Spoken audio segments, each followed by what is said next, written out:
In the chill of a winter's night, a family home was engulfed in flames. Amidst the chaos and confusion, 5 of the 10 children were unaccounted for. Yet, no remains were found in the ashes. This sparked a mystery that has endured for decades, with whispers of foul play, conspiracy, and even a hint of organized crime. The family was left with only questions, their hope kept alive by sporadic sightings and cryptic messages. This is the tale of a disappearance that has become one of the most baffling unsolved cases in history. An unsettling story that continues to haunt to this day. George Sodder, originally Giorgio Soddu, was born in Tula, Sardinia in 1895. At the age of 13, in 1908, he moved to the United States. His older brother, who had traveled with him to Ellis Island, quickly went back to Italy, leaving George alone. He found a job on the Pennsylvania railroads, supplying water and provisions to the workers. After a few years, he relocated to Smithers, West Virginia.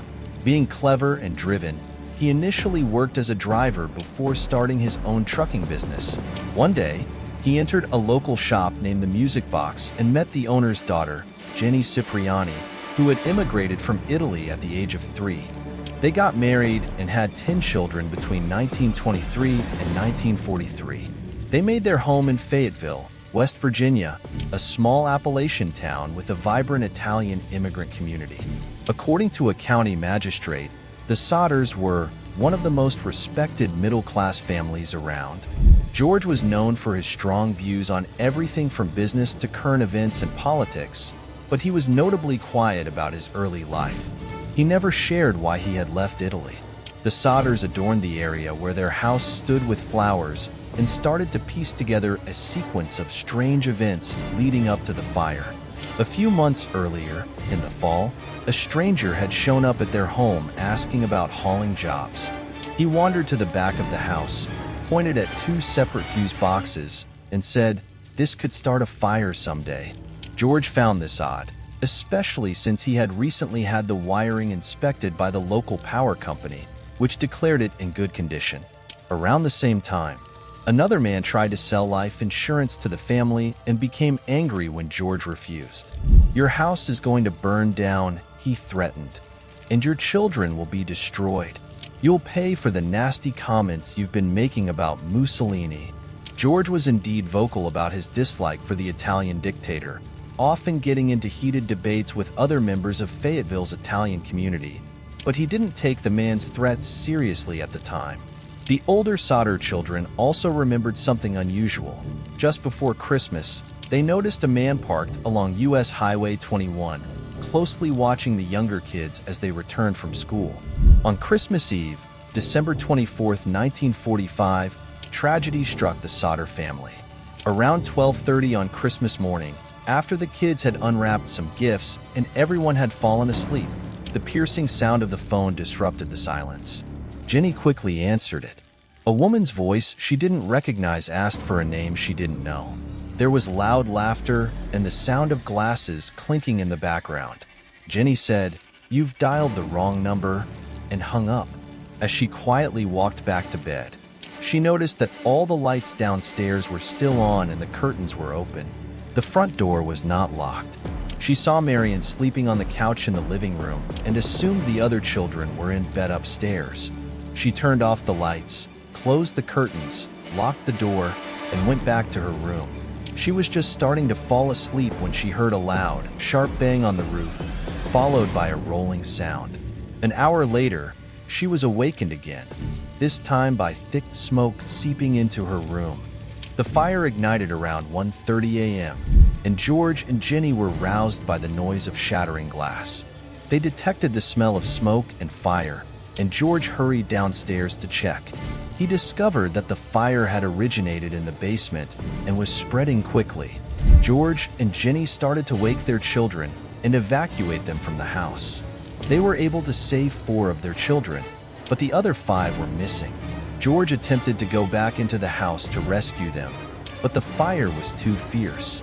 The fire department got there shortly after the fire broke out, but by the time they managed to put out the flames, the house was totally ruined. George had attempted to rescue them, smashing a window to get back into the house. He couldn't see anything through the smoke and fire, which had engulfed all of the ground floor rooms, living and dining room, kitchen, office, and his and Jenny's bedroom. He quickly assessed what he knew.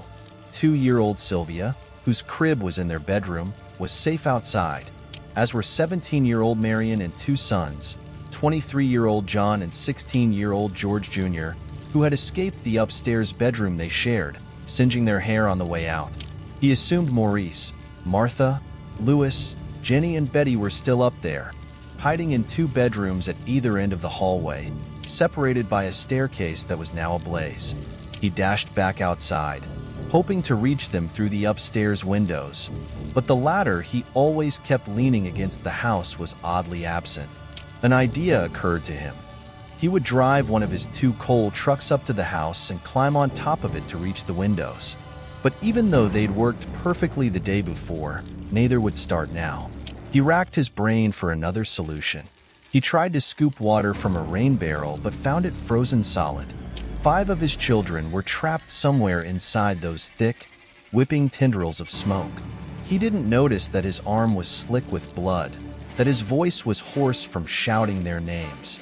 His daughter Marion ran to a neighbor's house to call the Fayetteville Fire Department, but couldn't get any operator response. A neighbor who saw the fire made a call from a nearby bar, but again no operator responded. Frustrated, the neighbor drove into town and found Fire Chief F.J. Morris, who initiated Fayetteville's version of a fire alarm phone tree system whereby one firefighter phoned another, who phoned another. The fire department was only 2.5 miles away, but the crew didn't arrive until 8 a.m., by which point the Sodders' home had been reduced to a smoky heap of ash. On that dreadful night, Jenny had instructed 5 of her children to close the curtains, lock the doors, and turn off the lights before bed. None of these chores were completed, which would haunt her for the rest of her life. Firefighters claimed the blaze was so intense that it must have cremated the children's bodies entirely. Yet, no remains were found in the ashes. George contested the fire department's conclusion that the fire was electrical in origin. He had recently rewired and inspected the house, making him doubt this explanation. George's outspoken criticism of the fascist government in Italy led to theories that the Sicilian mafia might have retaliated by kidnapping the children. Was this a sinister act of revenge? In the early 1950s, state and federal investigations yielded no new information. The Sodders, however, clung to hope. They never rebuilt their house, instead transforming the site into a memorial garden for their lost children. A billboard along State Route 16 displayed pictures of the missing 5, offering a reward for any information that could bring closure to the case. George said in an interview, "But we only want to know. If they did die in the fire, we want to be convinced. Otherwise, we want to know what happened to them." He died in 1968, still seeking a resolution to the case. Jenny constructed a fence around her property and started expanding her home, creating barrier after barrier between her and the outside world. Since the fire, she had exclusively worn black as a symbol of mourning, and continued to do so until her own death in 1989. The billboard was eventually taken down. Her children and grandchildren carried on with the investigation and developed theories of their own. The local mafia had attempted to recruit him, and he declined. They tried to extort money from him, and he refused. The children were abducted by someone they knew, someone who entered through the unlocked front door, informed them about the fire, and offered to take them to a safe place. They might not have survived the night. If they had, and if they lived for decades, if it really was Louis in that photograph, they failed to contact their parents only because they wanted to protect them. The youngest and last surviving Sodder child, Sylvia, is now 69 and doesn't believe her siblings died in the fire. When she has time, she visits crime investigation websites and interacts with people still interested in her family's mystery. Her earliest memories are of that night in 1945, when she was 2 years old. She will never forget the sight of her father bleeding or the dreadful chorus of everyone's screams, and she is no closer now to understanding why.